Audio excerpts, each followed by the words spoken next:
What is going on, you guys? What's poppin'? So, yesterday was the trade deadline in the NFL. It's actually at the time I'm recording this. It's Tuesday at 3:30. So, I think the deadline passes at like 4, not too sure. But at this point, I don't think the Cowboys are going to make another move. I know Stephen Jones in a press conference the other day kind of made it pretty obvious that we don't plan on making any more moves whatsoever. We've already done what we planned on doing. And I guess the two trades that we really did ahead of the deadline were one, trading Everson Griffin for a 6 round pick to the Detroit Lions. And it was a conditional 6 round pick. So I think maybe if he has like a certain amount of sacks or something, it could become a 5th round pick. Not too sure how that works. So if you know, leave me a comment explaining. And the other trade was a 7th round pick to the Houston Texans for Eli. I want to say it's Anku, and he's a defensive tackle who played a little bit with the Cleveland Browns, played a little bit with the Jacksonville Jaguars. Honestly, there's not a ton of film on him. He has a couple sacks in his career. I think he had like one and a half with each team, something like that.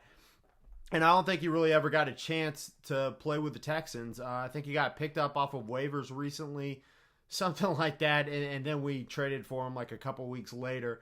So as far as Anku goes, guys, this is kind of the biggest bargain bin buy you'll ever see. And that's a Stephen Jones special, right? We know Jerry Jones from kind of his younger days, which not really his younger days, but when he wasn't 80 years old, he was really willing to take more risks. Stephen Jones is kind of the opposite. And although we did do the trade for Amari Cooper, most of Stephen Jones' signings, his trades, that sort of thing, that on average are going to be very bargain bin. That's just how he is. The best way I could call it is just he's cheap, right? I don't know how else to say it. Now, I'll go over a couple of moves I feel like we could have made. One thing I want to point out is the Tennessee Titans went out and got Desmond King, a defensive back from the Los Angeles Chargers. Pretty good player, really good depth piece, and I think they got him pretty cheap. What was it, like a 4th round pick or something? Not too sure what they had to spend on it, but yeah, it would have been nice. Not that we need a defensive back more than anything, but just be nice to make a couple little moves like that. Obviously, defensive tackle is one major need, and another need's obviously safety. But man, it would have just been nice to go out and get a little bit of depth. Defensive tackle would have been my one move, and I've already named the guys I'd have gone after.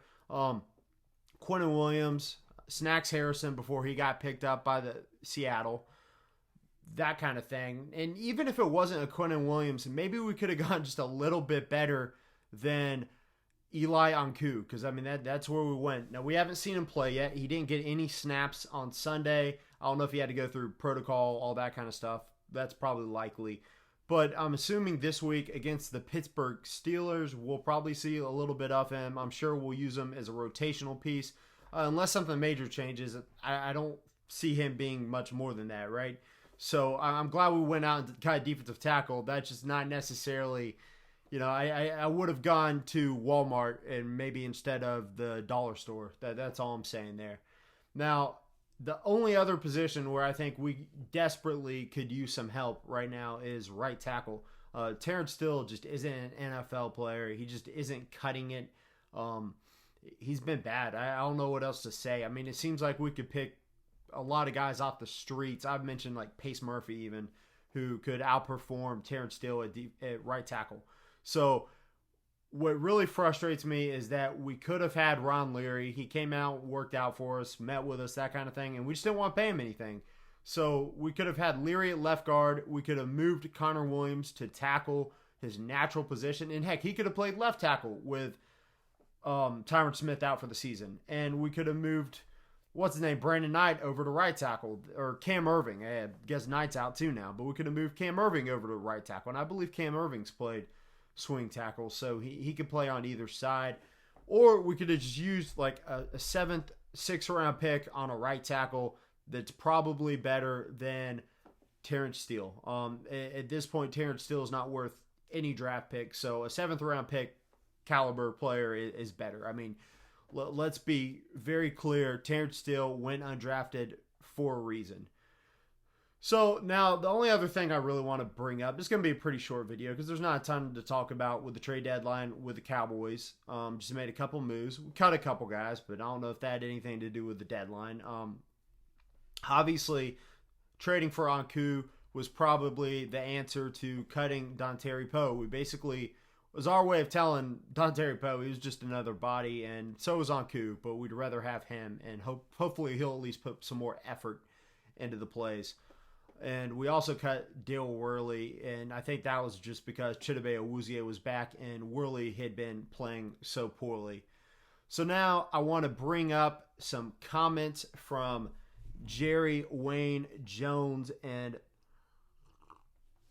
was it Stephen Jones? I'm losing it for a second here. So he went out and said that, so Jerry Jones came out and said that basically we have some untouchable players, and now I'm getting confused again. Was it Jerry or Steven? But we have untouchable players in the franchise, and I think he wouldn't admit who, but I think we said that Aldon Smith is one, which I don't really know why. When you're a 2-win team, and don't get me wrong, Aldon Smith has been good, but this might also be like the most trade value he'll have at 31 years old in his first season back for the rest of his career. So why is he not on the block as well? Because as far as I'm concerned, he's a defensive end, and Randy Gregory's there. He's younger, and he's back as well. And we have Dorrance Armstrong and Bradley and I. So we have the depth there. So although I like how Aldon Smith is performing, I'm not complaining about his quality on the field. I'm just saying, I mean, he should be available for the right price, right? And I'm guessing the other untouchable player is Michael Gallup, and I'm okay with that. I'm pretty high on Gallup still. I know the past few weeks there's been some struggles. Now, he had his share of catches last week, but he had a drop or two, and he's starting to average like a drop a game over the past few weeks. Still, just to call the wide receivers in general untouchable, I don't know why, because at some point you got to choose 2 out of the 3. We brought in CeeDee Lamb this season, and he's been great, and the first-round pick, right? But Amari Cooper's already gotten paid, and he did take that hometown discount, so we got to take that into consideration. At some point, you're going to have to pay Michael Gallup, and you can't afford to pay Amari Cooper, Michael Gallup, and CeeDee Lamb. So that's something we are going to have to think about in the future. And honestly, guys, outside of that, I just think it sends a bad message to the team when you're saying that you have untradeable players on a 2-win team, but we play like a 0-win team, especially offensively right now. We really are the talent caliber of like a 0-win team. I mean, we're probably a little bit better than the Jets, and maybe I'm missing one other team there, but that's it. I mean, we really probably couldn't beat anybody else right now. And a lot of it has to do with the offensive line, has to do with Ben DiNucci. It wasn't all he was hyped up to be, which, I mean, we knew that before it happened, right? I mean, he's a 7th-round pick. He's a rookie, so we shouldn't be shocked. And it sounds like Andy Dalton's going to be out, and I'll probably make a video tomorrow about it this week against the Pittsburgh Steelers. So it's either going to be Big Ben versus Ben Roethlisberger and Big Ben DiNucci, or it's going to be Cooper Rush versus Ben Roethlisberger. So I think Ian Rappaport or somebody came out and said that we're considering starting Cooper Rush. So, oh dear, I'll definitely talk a little bit more about that throughout the week. I do have a video coming tomorrow. I'm going to do a collab with JT Sports, big time Pittsburgh Steelers YouTuber, but just a guy who's very knowledgeable when it comes to the NFL in general. So I'm really excited to talk with him, make a video, and collab with him. Outside of that, guys, do me a big favor and smash that subscribe button for some more daily Dallas Cowboys content. And that's going to do it for today. I'm out. Peace.